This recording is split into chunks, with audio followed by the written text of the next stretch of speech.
우리는 항상 초대교회의 신앙의 모습을 정말 꿈꾸며 살아갑니다. 우리 교회도 초대교회와 같았으면 좋겠다. 나의 신앙도 초대교회 성도들과 같은 신앙이었으면 좋겠다. 참 그런 마음들을 많이 갖죠.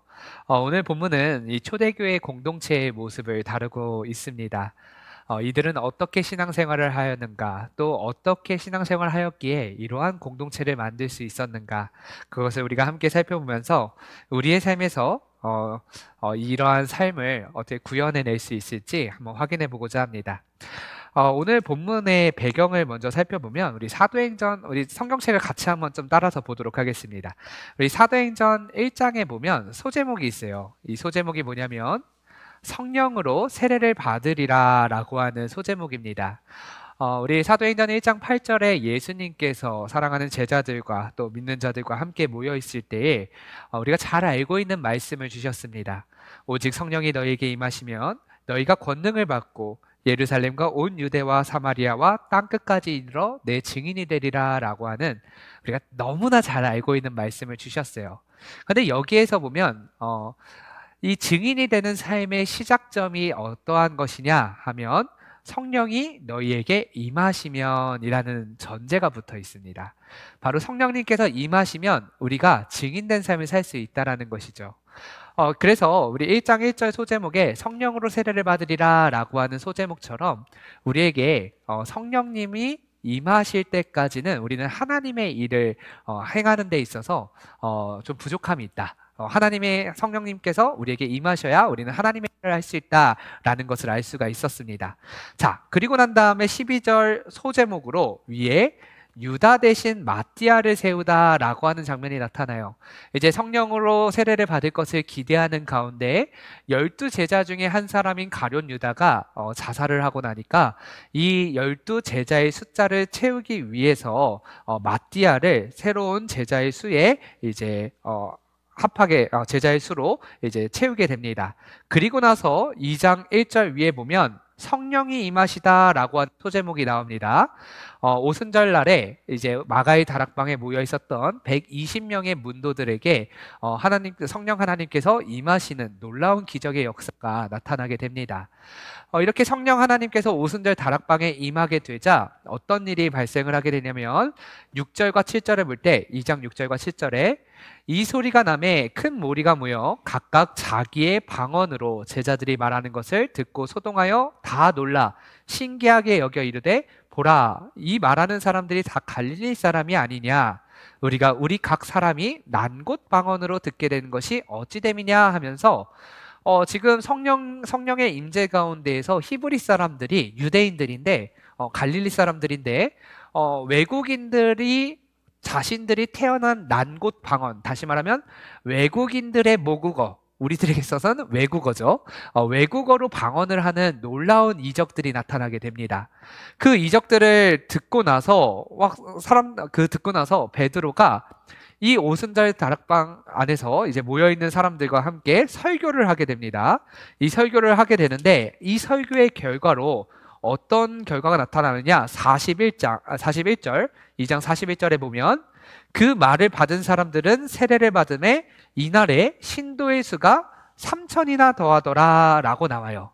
자, 이게 우리가 오늘 읽은 본문 앞절까지의 상황입니다. 자, 정리하자면 오늘 본문이 나타나게 된 배경이 무엇이냐? 예수님께서 성령이 너에게 임하시다. 그러면 너희는 증인된 삶을 살 것이다 약속하셨어요. 그리고 그 약속대로 성령님이 임하셨습니다. 임하시고 나서 이제 그 성령님의 임재를 받은 그곳 사람들이 이제 어떻게 보면 사람들이 보기엔 기적이 나타나는 거예요. 외국어로 갑자기 방언을 하기 시작합니다. 그게 하나님의 살아계심의 기사고 표적이죠. 그런 표적들이 나타나고 또 그 가운데 베드로가 설교를 하니까 3,000명이나 되는 신도들이 세례를 받고 신도의 수에 편입이 되는, 다시 말하면 복음을 받아들이는 증인된 삶의 결과들이 나타나기 시작하는 거예요. 그러니까 성령님이 임하시면 이제는 그 성령 안에서 하나님의 일들이 이루어지기 시작한다는 겁니다. 그렇게 외형적으로 3,000명이나 되는 많은 사람들이 예수님을 믿게 됩니다. 그리고 예수님을 믿게 된 그 순간부터 나타나는 내부적인 모습들이 우리가 읽은 43절 이하에 나타납니다.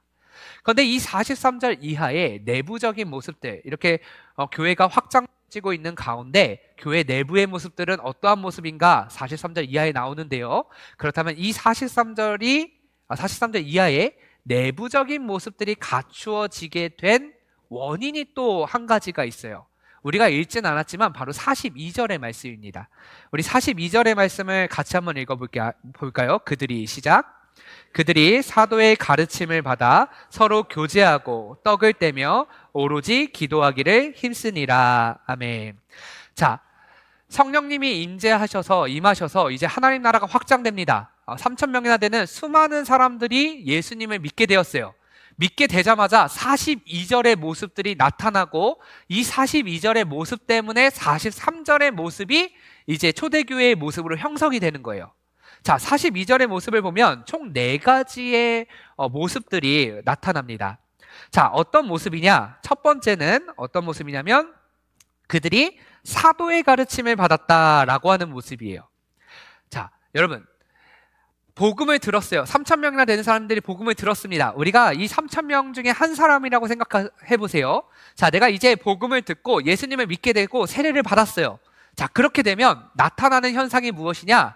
바로 말씀을 배우게 된다라는 거예요. 사도들의 가르침을 배우게 된다라는 겁니다. 사도들의 가르침을 배우게 된다라는 것은 이제 내가 복음을 알게 되었으니 이 복음이 과연 그러한가라고 확인하고 싶고 예수님이 어떠한 분이신지 그리고 말씀이 예수님에 대해서 무엇라 얘기하는지에 대해서 궁금증이 나에게 생겼다라는 것을 의미합니다. 예수님께서도 마찬가지죠. 우리가 지난번에 4주 동안 예수님의 부활에 대해서 함께 살펴보았습니다. 그런데 그 부활에 대해서 살펴보면서 예수님이 부활하셔서 아침에, 오전에, 오후에, 저녁에 뭘 하셨냐면 사람들을 만나셔서 그 사람들에게 말씀으로 가르치는 일들을 하셨어요. 말씀을 가르치고 말씀을 배우는 것, 그건 예수님께서 원하시는 일입니다. 예수님을 따르는 사람들은 말씀을 배우는 그것을 싫어하거나 귀찮아하지 않아요. 왜냐하면 말씀을 배울 때마다 예수 그리스도가 살아계시고 나의 하나님이라는 증거가 확실해지기 때문에. 그래서 말씀을 배우는 게 우리에게선 기쁨이 되는 겁니다. 초대교회의 모습도 마찬가지였어요. 초대교회에 복음을 듣는 사람들 가장 먼저 나타나는 현상은 말씀을 배우는 일입니다. 그리고 그 다음에 어떠한 일이 나타나느냐? 자, 복음을 들었어요. 말씀을 배워요. 그리고 나서는 서로 교제하는 일이 나타났다라고 나옵니다. 하나님은 개인을 부르십니다. 하지만 개인을 부르실 때에는 공동체를 위하여서 개인을 부르십니다. 오늘날 많은 사람들이 신앙은 개인적이다라고 생각을 하지만 사실 신앙은 개인적이지 않습니다. 자, 여러분 구약에서 보면 아브라함을 하나님께서 선택하셨어요. 그런데 아브라함을 선택하셔서 아브라함만 구원하신 것이 아니라 아브라함과 그의 족속을 구원하십니다. 모세를 선택하십니다. 모세를 왜 선택하시느냐? 모세만을 구원하시려고 선택하신 것이 아니라 모세를 통하여서 이스라엘을 구원하시려고 모세를 선택하십니다. 개인을 선택한 이유가 무엇이냐? 나를 구원하신 이유는 나를 통하여서 우리의 가정, 나를 통하여서 우리 공동체, 나를 통해서 우리 일터를 구원하시려고 나를 구원하시는 거예요. 그런데 우리가 잘못 생각하는 게 개인의 구원은 그냥 나를 위한 것이다. 예수님의 십자가 죽음은 나만을 위한 것이다 라고 착각할 때가 많습니다. 그러나 그건 착각입니다. 신앙은 항상 공동체적입니다. 자, 여러분 이렇게 한번 생각해 봅시다. 제가 이제 종교를 만들 거예요. 제가 이제 종교를 만들 겁니다. 저는 이제부터 여기 있는 스피커, 이 기계를 하나님이라고 믿기 시작했어요. 자, 믿기 시작했어요. 저 혼자 믿어요. 그걸 우리는 종교라고 얘기하지 않습니다. 그걸 우리 신앙이라고 얘기하지 않아요. 이 스피커를 이제 하나님이라고 내가 믿기 시작한다면 종교가 형성되기 위해서 무엇을 해야 되느냐? 다른 이도 이 기계를 하나님이라고 믿는 과정이 필요합니다. 신앙이라고 하는 것의 필수적인 요소는 나 이외의 타인이 동일한 신앙 고백을 할 때 그것을 신앙이라고 얘기하고 그것을 종교라고 얘기를 하는 거예요. 신앙은 필연적으로 공동체적입니다. 개인적인 것이 아니라 공동체적이에요. 코로나 기간 동안에 우리가 많이 보았던 것들 중에 하나가 코로나 기간에 모이지를 못하게 되면서 많은 이들이 교회 공동체를 떠났습니다. 교회 공동체를 떠나서 이제 영상으로 예배를 드리니까 너무 편하고 좋은 거예요. 왜냐면 사람들을 만났을 때에는 만나서 대화를 하다가 실망하기도 하고 싸우기도 하고 막 그랬었는데, 이제는 내가 영상으로 예배를 드리니까 싸울 일도 없고 말씀도 잘 들리고 너무 좋다는 거예요. 근데 그렇게 1년이 지나고 2년이 지나고 이렇게 추적 조사를 한 결과, 정말 신앙생활을 혼자서 한 사람들은 신앙생활이 되는 것이 아니라 종교적인 지식만 늘어난다는 것을 확인하게 됩니다. 결국 믿음이 점점 더 줄어들고 믿음에서 떠나게 되어진다는 것이죠. 신앙은 공동체적입니다. 서로 교제한다라는 것은 하나님께서 원하시는 일이에요. 그래서 성령의 임재를 받은 자들이 모이기를 힘쓰며 서로 교제하는 일을 행하게 되는 것입니다. 세 번째로 나타나는 모습은 떡을 떼는 모습이에요. 여기서 떡을 떼다 할 때 떡은 단수 형태로 쓰여져 있습니다. 하나의 떡을 떼었다라는 겁니다. 제가 예전에 동방정교회 예배를 한번 드린 적이 있습니다. 그때 이제 매 예배 시간마다 성찬식을 진행을 합니다. 성찬식을 진행할 때 이렇게 큰 빵을 하나 갖고 와요. 신부가 이렇게 큰 빵을 갖고 와서 이렇게 서 있으면 성도님들이 나와서 본인들이 먹고 싶은 만큼 떼어서 먹습니다. 이렇게 조금씩 떼어 먹는 분들도 있고요. 배고프신 분들은 많이 더 떼어 가시더라고요. 그렇게 이렇게 떼어서 드시고 있는데, 포도주 잔도 마찬가지였어요. 이렇게 큰 포도주 잔이었습니다. 이렇게 큰 황금으로 된 포도주 잔에 포도주가 가득히 들어있는데, 그거를 사람들이 똑같은 잔에서 조금씩 마시는 거예요. 이 성찬의 모습이 어쩌면 원래적으로 우리가 해야 되는 애찬식의 원형이 아닐까라는 생각을 합니다. 여기서 하나의 떡을 떼었다라고 표현이 되어 있는데, 한번 잘 생각해 보세요. 지금 이 3,000명이라고 하는 이 사람들은 어떠한 사람이냐? 유대인들도 있었고요. 그리고 유대인이 아닌 사람들이 더 많았습니다. 그래서 오순절 다락방 사건 때 이제 사람들이 각기 난 곳 방언으로 내가 이 소리를 들었다 하는 것을 보면 대부분이 외국인들이었을 거예요. 그러니까 지금 외국인들은 히브리파 사람들도 있고 헬라파 사람들도 있습니다. 종도 있고 그 다음에 주인도 있어요. 각각의 계급과 문화와 상황들이 다 다른데 같은 음식을 먹었다라는 거예요. 같은 음식을 먹었다는 게 오늘날 우리에게서는 별게 아닌 것처럼 보여질 수 있지만, 여러분들 선교 훈련에 있어서 선교 훈련을 받을 때 선교사들이 가장 어려워하는 게 뭐냐면 음식이 가장 어렵다라고 이야기를 합니다. 그리고 언어를 배울 때 가장 쉽게 언어를 배우는 방법은 그들이 먹는 것을 똑같이 먹으면서 언어를 배우라라고 훈련해 봤습니다. 음식이 굉장히 중요해요. 특히나 유대인들 같은 경우에는 먹지 말라라고 하는 음식들이 많습니다. 헬라인들도 마찬가지예요. 각각 먹어야 되는 음식과 먹지 말아야 되는 음식들이 있어요.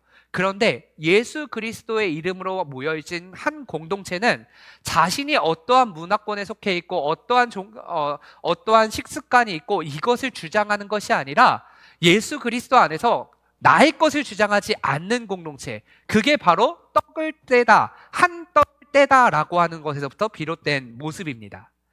결국 성령의 임재 가운데 있는 공동체는 나의 것을 주장하지 않는 공동체였다는 거예요. 마지막으로 어떤 모습이 보여졌느냐? 그들은 기도하였습니다. 개역개정에서는 오로지 기도하였다라고 나오고요. 개역 한글에서는 전력으로 전심하여서 기도하였다라는 말이 나옵니다. 기도하였다, 한 마음으로 기도하였던 거예요. 성령 안에 있기 때문에 이 성령 안에서 내가 기도하는 것이 나에게 있어서 자연스럽게 나타났다라는 것을 의미합니다. 우리가 제자훈련을 받거나 더성장학교에 들어오시면 여러분들 기도는 영혼의 호흡이다라고 하는 제목을 보게 되실 겁니다. 기도는 영혼의 호흡이다. 여러분, 호흡을 하기 때문에 살아있을까요? 살아있기 때문에 호흡을 할까요? 이게 닭이냐 알이냐 이 문제랑 거의 비슷하죠. 우리가 살아있기 때문에 호흡은 합니다. 근데 살아는 있는데 폐가 기능을 하지 않아서 호흡을 못할 때가 있어요. 그러면 어떻게 하죠? 살리기 위해서 인공호흡기를 씌워요. 마찬가지로 기도는 영혼의 호흡입니다. 내가 영적으로 살아있기 위해서는 기도해야 됩니다. 또 영적으로 살아있다면 기도하게 됩니다. 그게 기도예요. 성령의 임재를 받은 사람들, 내가 영적인 존재라는 것을 인식한 사람들은 살기 위해서 또는 살아있음을 증명하면서 기도하게 되는 거예요. 이 네 가지의 모습이 어떤 사람들에게 주어진 모습이냐? 불과 며칠 전에 예수를 믿게 된 사람들에게 나타났던 모습들이에요. 예수를 믿고 성령의 임재를 받은 사람들은 이 네 가지의 모습이 자연스럽게 나타납니다. 말씀을 배우기를 원하고, 교제하기를 원하고, 한 떡을 떼어 일치되기를 원하고, 또 그 가운데에서 기도하기를 힘쓰는 모습들이 나타나게 되어 있어요. 그러한 모습들 속에서 어떠한 공동체가 만들어지느냐? 바로 오늘 본문의 초대교회 공동체의 모습이 나타나게 되는 거예요. 자, 초대교회 공동체의 모습, 우리 43절부터 함께 살펴보도록 하겠습니다. 우리 43절에 보면 이런 표현이 나타납니다. 사람마다 두려워하는데 사도들로 말미암아 기사와 표적이 많이 나타나니. 자, 사람들마다 두려워하였대요. 여기서 두려워하다라는 표현은 경외하다라는 표현이지만 조금 더 쉽게 표현을 하자면 막 어찌할 줄 모르게 너무 놀란 거예요. 어떻게 이런 일이 일어나지? 이런 표현입니다. 사람들마다 뭐야 이런 일이 어떻게 나타날 수 있어? 라고 표현했는데 왜 이런 표현이 나타나냐면 사도들로 말미암아 기사와 표적이 많이 나타났다. 자, 여기서 기사와 표적은 무엇이냐면 영어로 말하면 사인입니다. 표적, 사인. 그냥 어떠한 특징적, 그냥 하나님이 살아계셨다라는 증거가 사도들을 통하여서 나타났다라고 하는 거예요. 그럼 여기서 사도들이 누구이냐? 우리가 사도 하면 사도가 몇 명이죠?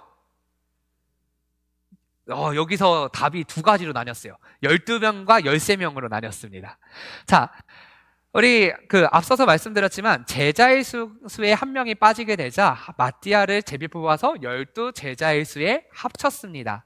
합쳤는데 어느 순간인가 제자라는 말이 아니라 그 제자라는 단어가 사도라는 단어로 바뀌기 시작합니다.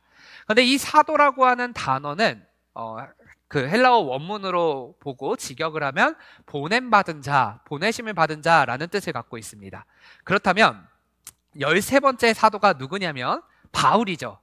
바울은 누가 사도로 임명했습니까? 하나님이. 누구도 인정하지 않았는데 본인 스스로가 인정했죠. 나는 사도다. 그래서 자칭 사도다라고 얘기를 하는 겁니다. 자, 우리는 하나님이 사도로 임명했다는 걸 믿어요. 자, 이렇게 봅시다. 사도라고 하는 단어, 사도라는 직분은 그 누구도 사도라는 그 누구도라고 표현하면 안 됩니다. 예수님이 사도라는 표현을 쓴 적이 없으십니다. 예수님은 사도라는 표현을 쓴 적이 없어요. 그런데 어느 순간인가 나는 보냄받은 자야 라고 얘기하면서 12 제자들이 12 사도라라고 얘기하기 시작했고 바울이 어느 순간인가 나도 사도야 라고 얘기하기 시작했어요. 보냄받은 자. 그럼 누군가가 보냈다라는 거죠. 누가 보냈습니까? 예수님께서 마태복음 28장에 보면 저 말씀을 통하여서 우리를 보내셨죠. 또한 사도행전 1장 8절에서 땅끝까지 이르러 내 증인이 되라, 땅끝까지 가라고 우리를 보내셨습니다. 다시 말하면 예수님께서는 보내셨어요. 그런데 보냄받은 자 사도라는 이름은 나중에 생겼습니다. 그럼 그 사도라는 이름에 허락된 사람들이 누구냐면 바로 보냄을 받았다라고 생각한 사람들. 다시 말하면 예수님의 대위임 명령을, 이 명령이 나에게 주어진 명령이다라는 것을 확신하는 사람들. 사도행전 1장 8절에 성령님이 너에게 임하시면 너희는 땅끝까지 이르러 내 증인이 되리라. 성령님이 임하심을 받은 자들. 그게 누구예요? 우리 모두예요. 우리 모두가 바로 사도들이라는 겁니다. 오카는 목사님이 이것을 사도적 직분의 계승이라고 이야기를 합니다. 사도적 직분이 누구에게 계승되었느냐? 바로 예수님께서 보냈다. 그 보냄받음을 나의 사명으로 생각한 사람들, 우리 모두가, 예수님의 제자인 우리 모두가 바로 사도다라고 이야기를 합니다. 결국 우리를 통하여서 사람들이 놀라야 돼요. 뭘 보고 놀라야 되느냐? 우리의 삶을 통하여서 하나님의 기사와 표적이 나타남에 놀라야 돼요. 우리의 삶을 보면서 와 진짜 하나님이 살아계시네, 이것을 놀랍게 여겨야 돼요. 그런데 그렇게 놀랍게 여기려면 어떤 일이 우리 가운데 있어야 된다고요? 42절처럼 말씀을 배우는 데 힘써야 되고, 모이기를 힘써야 되고, 일치되기를 힘써야 되고, 또 그 가운데 기도하기를 힘쓰면 우리의 삶 가운데 하나님의 살아계심의 표적이 나타나게 되는 거예요. 그리고 그 표적을 보고 사람들이 와 진짜 놀랍다, 어떻게 저런 일이 있을 수 있나? 사람들의 생각으로는 이해할 수 없죠. 사람들의 상식으로는 말이 안 되죠. 그런데 하나님께서 하시는데 말이 안 됩니까? 말이 될 수밖에 없는 거죠. 오늘 사도행전 2장 43절 이하에 나타난 특히나 44절과 45절의 내용은 43절에 있는 기사와 표적의 내용들을 더 자세하게 풀어 쓴 겁니다.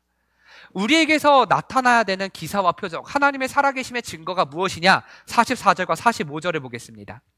믿는 사람이 다 함께 있어 모든 물건을 서로 통용하고 또 재산과 소유를 팔아 각 사람의 필요를 따라 나누어 주며 라고 말합니다. 자, 믿는 사람들이 다 함께 있었대요. 근데 다 함께 있어서 뭘 하느냐? 믿는 사람들이 모든 물건을 서로가 같이 썼대요. 같이 썼다는 건 누구도 자신의 것이다 주장하지 않았다라는 말이죠.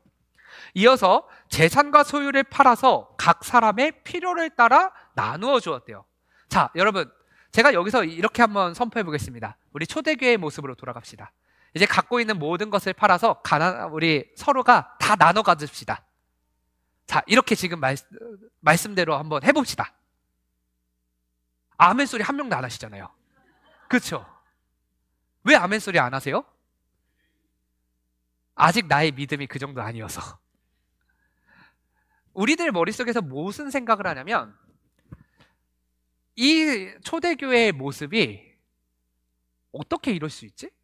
이거 될 수 있는 일 맞아? 라는 의심이 들어서 그래요. 의심이 드니까 이것대로 행할 수가 없는 거예요. 근데 왜 의심이 들까요? 왜 의심이 드냐면 사람의 생각으로는 이거 안 되니까. 그러니까 세상 사람들이 놀라는 거예요. 근데 하나님의 역사면 이건 하나님의 일이라서 되는 겁니다. 성령님이 임하시면 성령의 임재를 받아서 성령 충만한 사람들은 이 일을 할 수 있는 거예요. 여기서 누군가가 아멘 하셨다면 저는 정말 그 사람을 정말 작은 예수로 이렇게 쳐다봤을 것 같아요.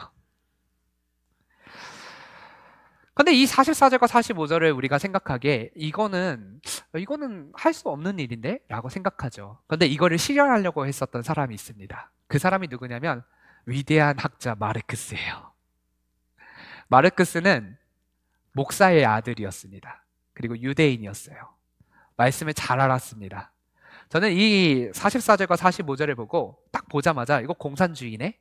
라는 생각을 예전에 했었어요. 아마 여러분들은 더 그런 생각들을 많이 하셨을 것 같아요. 사회학적인 부분으로 좀 살펴보자면 여러분 보수와 진보가 무엇이냐? 대통령 선거를 앞두고 있기 때문에 전 누군가를 지지하려는 생각이 전혀 없습니다. 전혀 없지만 우리 보수와 진보라는 그런 집단들을 한번 살펴본다면 보수와 진보를 나누는 기준은 부예요. 물질을 어떻게 얻느냐 또 어떻게 분배하느냐, 이 문제가 보수와 진보를 나눕니다. 여러분들은 보수적이거나 진보적일 거예요. 저희 원로 목사님이 이렇게 말씀하셨죠. 나는 좌파다. 하지만 내 안에는 우파다. 그러나 신앙이 제일 중요하다. 이런 말씀을 하셨습니다.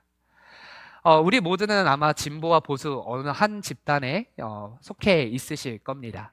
그런데 정말 우리가 속해야 되는 것은 여당과 야당이 아니고 예배당이고 좌파와 우파가 아니라 진짜 예수님 편에 서는 거죠. 성경이 말하는 바대로 가야 됩니다.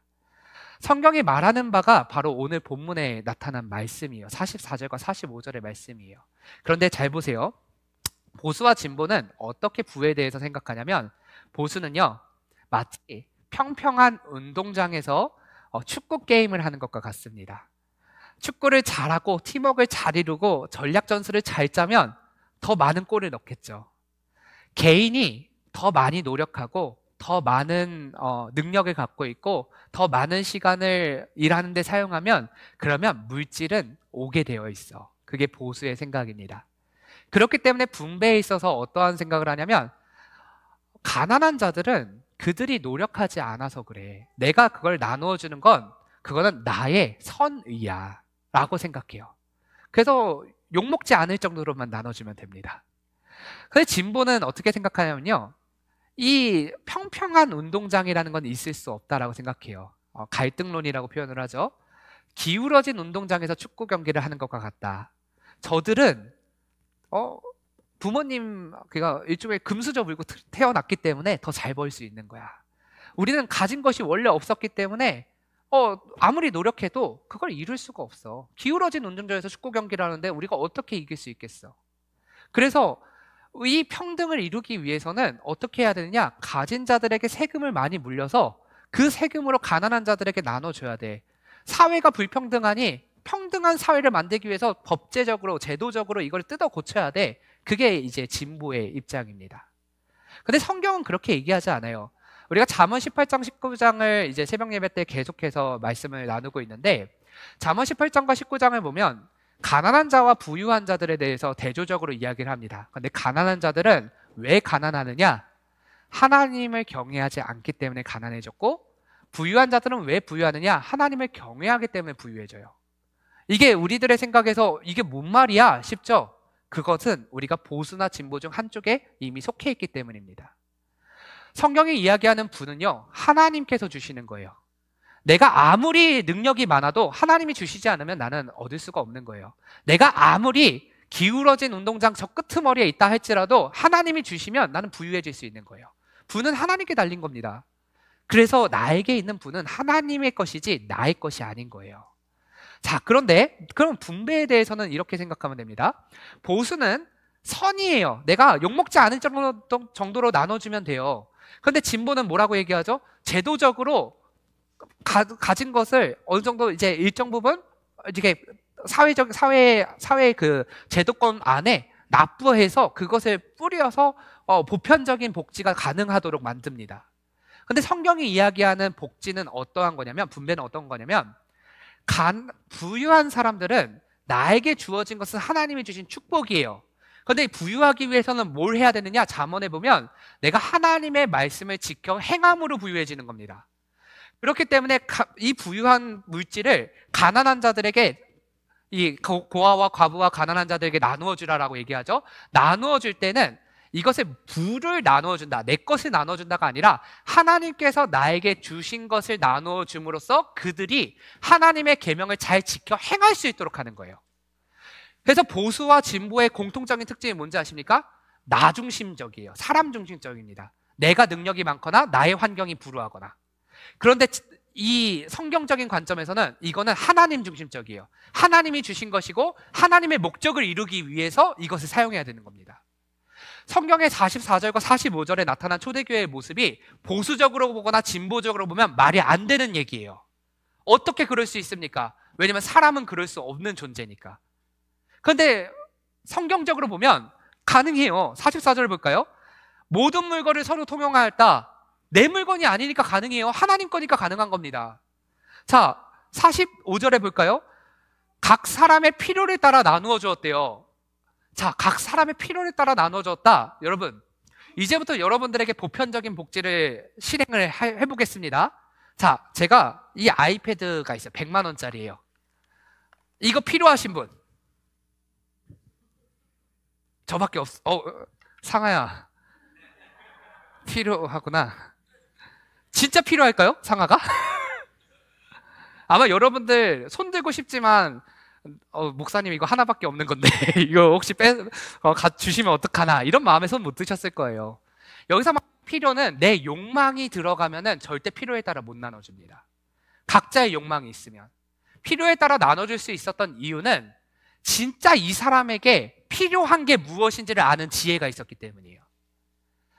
내가 갖고 싶어서가 아니라, 정말 예를 들어서 내가 당장 내일 먹을 수 있는 쌀이 없어. 그건 필요해요.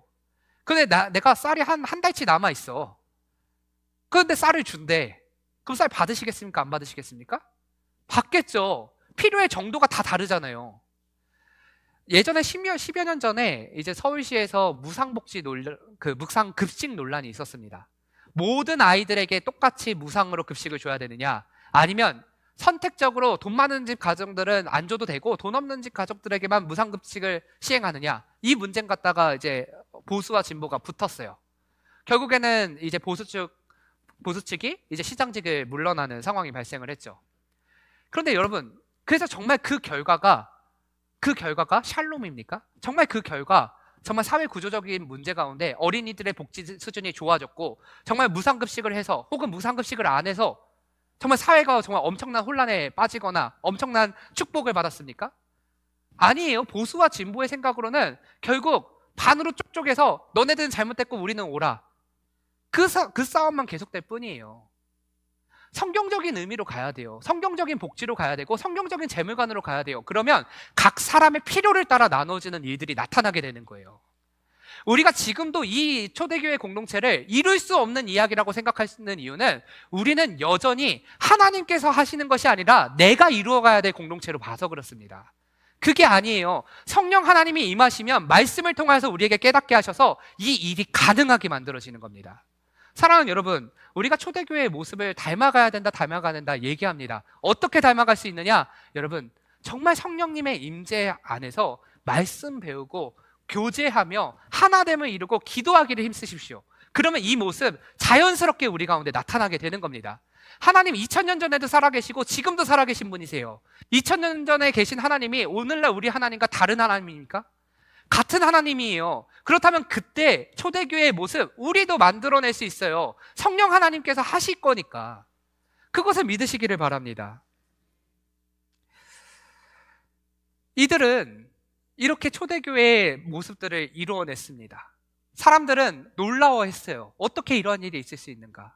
우리는 42절의 비결을 압니다. 그리고 이 42절을 통하여서 이들의 모습이 나타납니다. 그리고 이들의 모습 가운데 중요한 이 42절의 모습을 통하여서 우리 가운데 주어져야 되는 한 마음이 있음을 이야기합니다. 바로 46절입니다. 46절에 보면요, 날마다 마음을 같이하여 성전에 모이기를 힘쓰고 라고 나옵니다. 마음을 같이하였다. 여러분, 마음을 같이하였다는 것은 한 마음을 품었다는 것을 의미합니다. 여러분들 말씀을 읽고 말씀을 배우고 교제하고 떡을 떼고 기도하면서 우리가 품어야 되는 것은 한 마음이에요. 한 마음. 어떤 마음이냐? 예수 그리스도의 마음입니다. 하나님의 마음을 품어야 돼요. 그 마음이 품겨지면 나의 것을 주장하지 않게 되는 거예요. 그 마음이 품어지면 나에게 있는 것이 하나님이 주신 것이고 하나님의 것이라는 것을 인정하게 되는 거예요. 나에게 하나님의 마음이 주어지면 내 생각으로는 안 되는 그 일이 하나님의 마음과 생각 가운데 이루어질 수 있는 거예요. 사랑하는 여러분, 한 마음을 품으시기를 바랍니다. 바로 하나님의 마음, 예수 그리스도의 십자가 그 사랑을 꼭 품으시기를 바랍니다.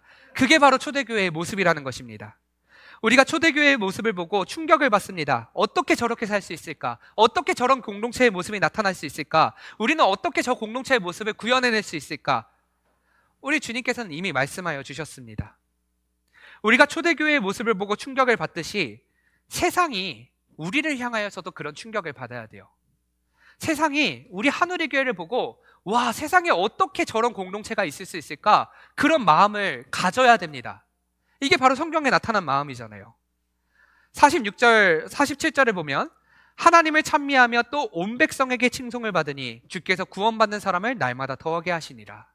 사람들이 놀라워하는 거예요. 이건 진짜 우리들의 생각으로 인간으로서는 할 수 없는 일인데 하나님이 살아계시는구나.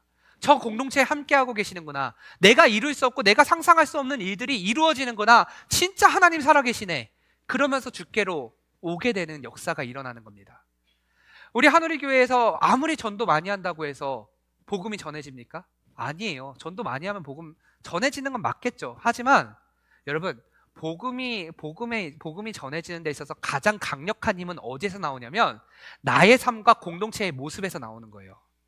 아무리 전도해도 전도된 사람이 와서 우리 공동체의 모습을 보면서 야, 여기 와보니까 맨날 싸우네. 저 사람들은 새로운 사람 왔는데 인사도 안 하네. 웃지도 않네. 목사님 얼굴은 왜 이렇게 못생겼어?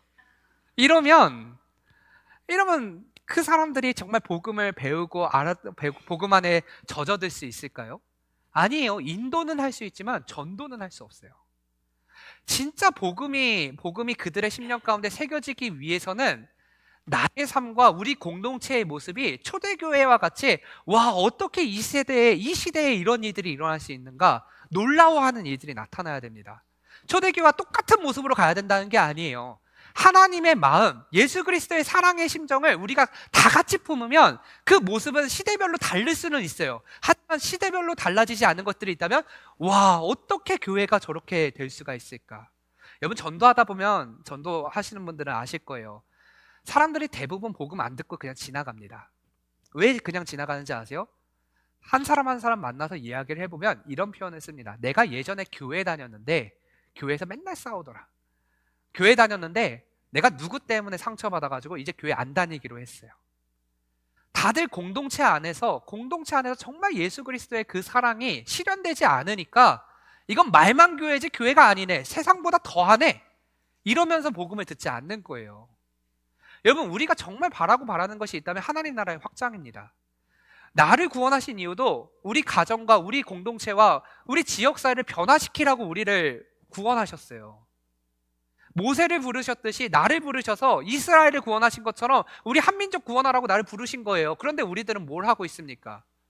말씀을 배우고 계세요? 아니면 우리는 교제하기를 힘쓰고 있습니까? 아니면 떡을 떼는 데 있어서 나의 것을 내려놓고 다른 사람들을 섬기고 있습니까? 아니면 오롯이 기도하기를 힘쓰고 계십니까? 이 모습은 나타나지 않으면서 하나님 나라 확장을 말로만 얘기하고 있으면 그게 그리스도인의 모습이 맞습니까? 오늘 본문은 그거를 정확하게 이야기하고 있는 겁니다. 사랑하는 여러분, 우리는 종종 개인의 이익을 추구하고 공동체의 이익을 뒷전에 두기도 합니다. 때로는 내가 중요하다라고 얘기하면서 공동체의 일치라는 것에 신경을 쓰지 않을 때도 많습니다. 또 때로는 보수와 진보의 한 진영에 갇혀서 성경이 무엇이라 이야기하든 그거는 하나님 말씀, 그건 옛날 전설 속의 이야기, 옛날 그냥 신화적인 모습이야 라고 치부해버릴 때도 있습니다. 그래서 우리의 삶에 정말 하나님의 능력, 하나님의 표적과 기사가 나타나고 있습니까? 초대교회가 기사와 표적이 나타나고 그 기사와 표적을 통하여서 온 백성들이 하나님을 찬양하고 칭송하며 주께로 돌아올 수 있었던 이유는 우리의 삶이 예수 그리스도의 마음을 품었기 때문입니다. 그 마음을 함께 품기를 원합니다. 오늘 우리가 살펴본 초대교회의 모습은 단순한 역사적 2000년 전의 한 사건을 바라보는 것이 아닙니다. 오늘날 동일하게 역사하시는 하나님, 그 하나님의 살아계심을 보게 되는 증거입니다. 그 증거는 오늘 우리의 결단 가운데 우리가 정말 하나님의 마음을 함께 품어 일치된 공동체, 정말 주님의 몸된 공동체를 세우기로 결단하는 우리의 결단을 통하여 지금 이 순간 다시 나타나는 증거입니다. 우리가 이 말씀을 따라 서로 사랑하며 공동체에 일원으로서 책임을 다할 때 세상은 그리스도의 사랑을 보게 될 것입니다. 가장 강력한 복음의 증거, 우리 공동체, 또 우리의 삶을 통하여서 보게 될 것입니다. 그러한 하나님의 능력의 증거로서 살아가는 저와 여러분들 되시기를 간절히 바랍니다. 또한 우리 하늘의 교회가 정말 복음 안에서 예수 그리스도의 심정을 품는 그런 하나된 공동체로 거듭나는 그런 귀한 시간들이 우리 가운데 펼쳐지기를 간절히 축원합니다. 기도하겠습니다.